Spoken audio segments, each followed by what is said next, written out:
Hello, welcome back to basic chemistry YouTube channel. तो आज का हमारा टॉपिक है कोवैलेंट बॉन्ड। हम पिछली वीडियो में आयनिक बॉन्ड की स्टडी कर चुके हैं। जिसने वीडियो नहीं देखा पहले आयनिक कंपाउंड की वीडियो देख ले, डिस्क्रिप्शन में लिंक दिया हुआ है। ठीक है, आइए समझते हैं कोवैलेंट बॉन्ड किसे कहते हैं। देखिए लिखा हुआ है, covalent bond is formed due to sharing of electron between the atoms. दो एटम्स के बीच में अगर इलेक्ट्रॉनों की शेयरिंग हो रही है, एक एटम दूसरे एटम के साथ अपने इलेक्ट्रॉनों को शेयर कर रहा है, तो वो कोवैलेंट बॉन्ड बनाता है। ठीक है, जबकि आयनिक बॉन्ड में क्या आपने पढ़ा था, ionic bond is form due to the complete transfer of electron. यहाँ ट्रांसफर नहीं होगा, यहाँ सिर्फ शेयरिंग होगी। ठीक है, दूसरा पॉइंट क्या लिखा है, covalent bond exhibit by the compound called covalent compound. जाहिर सी बात है, जिस कंपाउंड में कोवैलेंट बॉन्ड पाया जाएगा वो कंपाउंड कोवैलेंट कंपाउंड कहलाएगा। कुछ एग्जांपल आपको हमने लिखे हैं, hydrogen gas, oxygen gas, methane, HCl, hydrochloric acid, ETC। तो आइए देखते हैं कोवैलेंट कंपाउंड किस तरह से फॉर्म होता है। मैंने H2 मॉलिक्यूल का एग्जांपल लिया है। हाइड्रोजन का एटॉमिक नंबर होता है 1। इलेक्ट्रॉनिक कॉन्फिगरेशन करेंगे तो K शेल में ही KLMN होता है।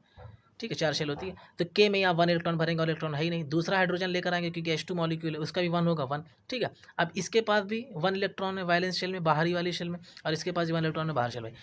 ऑक्टेट कंप्लीट करने के लिए, यानी स्टेबिलिटी का जो रूल है वो होता है ऑक्टेट। वैलेंस शेल में 8 इलेक्ट्रॉन होने चाहिए। ठीक है, तो 8 इलेक्ट्रॉन तो इनके वैलेंस शेल में हो ही नहीं पाएगा।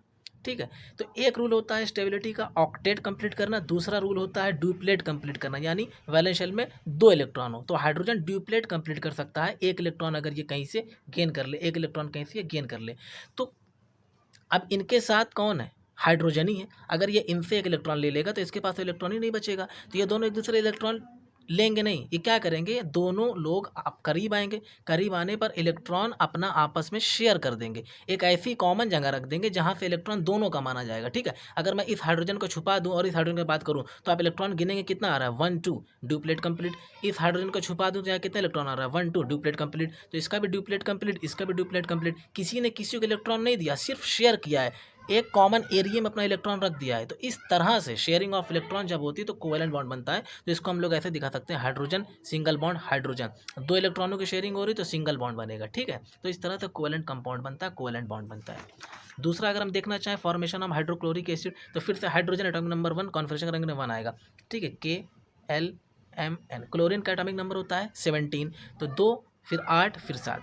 अब इसे चाहिए ड्यूप्लेट कंप्लीट करने के लिए 1 इलेक्ट्रॉन, इसे चाहिए ऑक्टेट कंप्लीट करने के लिए 1 इलेक्ट्रॉन। अगर क्लोरीन हाइड्रोजन से 1 इलेक्ट्रॉन छीन ले और अपना ऑक्टेट कंप्लीट कर ले तो हाइड्रोजन के पास इलेक्ट्रॉन ही नहीं बचेगा, वो एग्जिस्टेंस का खत्म हो जाएगा। तो फिर से यहाँ वही बात आएगी, हाइड्रोजन अपना इलेक्ट्रॉन लाकर कॉमन एरिया में रख देगा और क्लोरीन के पास वैलेंस शेल में 7 इलेक्ट्रॉन है, वो अपना 1 इलेक्ट्रॉन लाकर कॉमन एरिया में रख देगा। तो अगर मैं हाइड्रोजन को छुपा दूँ और क्लोरीन का गिनना चाहूँ इलेक्ट्रॉन वैलेंस शेल में, तो 1 2 3 4 5 6 7 8, तो क्लोरीन के वैलेंस शेल में 8 इलेक्ट्रॉन है, मतलब इसका ऑक्टेट कंप्लीट है। और अगर क्लोरीन को छुपा लूँ और हाइड्रोजन को गिनना चाहूँ इलेक्ट्रॉन, तो एक क्लोरीन वाला एक हाइड्रोजन वाला इसका कॉमन एरिया में रखा है, तो हाइड्रोजन पे वैलेंस शेल में 2 इलेक्ट्रॉन है, मतलब इसका ड्यूप्लेट कंप्लीट है। एक का ड्यूप्लेट कंप्लीट, एक का ऑक्टेट कंप्लीट, दोनों स्टेबल हैं, दोनों स्टेबिलिटी पा गए, दोनों बॉन्ड फॉर्म कर लिए, दोनों कंपाउंड बना लिए। तो इस तरह से कोवैलेंट बॉन्ड का फॉर्मेशन होता है, मतलब कि शेयरिंग होना है उनके बीच में, कोई किसी को इलेक्ट्रॉन देगा भी नहीं और उनका काम भी बन जाएगा। इसे बोलते हैं कोवैलेंट बॉन्ड और शेयरिंग ऑफ इलेक्ट्रॉन। ठीक है, अगर आपको पहचानना है कि किस कंपाउंड में कोवैलेंट बॉन्ड पाया जा रहा है तो ये आपके लिए लिख के लाया हूँ मैं। नॉन मेटल और नॉन मेटल के बीच में अगर बॉन्ड बन रहा है तो आंख बंद करके आप कह सकते हैं कि कोवैलेंट बॉन्ड ही बन रहा है। नॉन मेटल के बीच में जो बॉन्ड बनता है उसे कोवैलेंट बॉन्ड कहते हैं। Non metal red line covalent bond को डिफाइन कर रही है। और आयनिक बॉन्ड में केस उल्टा था, वहाँ मेटल और नॉन मेटल के बीच में जो बॉन्ड बनता था उसे आयनिक बॉन्ड कहते थे, और नॉन मेटल के बीच में जो बॉन्ड बनेगा उसे कोवैलेंट बॉन्ड कहेंगे। आइए एग्जाम्पल से कुछ आपका कॉन्सेप्ट क्लियर होगा। क्वेश्चन लगाते हैं, find out the covalent compound from the following. इसमें से बताना आपको कोवैलेंट कंपाउंड कौन है। कोवैलेंट कंपाउड वो होगा जिसके अंदर कोवैलेंट बॉन्ड पाया जाएगा। कोवैलेंट बॉन्ड कहाँ बनता है, नॉन मेटल के बीच में। पहला एग्जांपल क्या है, NaCl, sodium metal chlorine non metal non metal के बीच में कोवैलेंट बॉन्ड नहीं पाया जाएगा। Magnesium metal chlorine non metal नहीं पाया जाएगा। कार्बन नॉन मेटल हाइड्रोजन भी नॉन मेटल, यानी CH4 में कोवैलेंट बॉन्ड पाया जाएगा, ये कोवैलेंट कंपाउंड हुआ। कार्बन भी नॉन मेटल हाइड्रोजन भी नॉन मेटल, C2H6 में भी कोवैलेंट बॉन्ड पाया जाएगा। हाइड्रोजन भी नॉन मेटल क्लोरीन भी नॉन मेटल, HCl में भी पाया जाएगा कोवैलेंट बॉन्ड।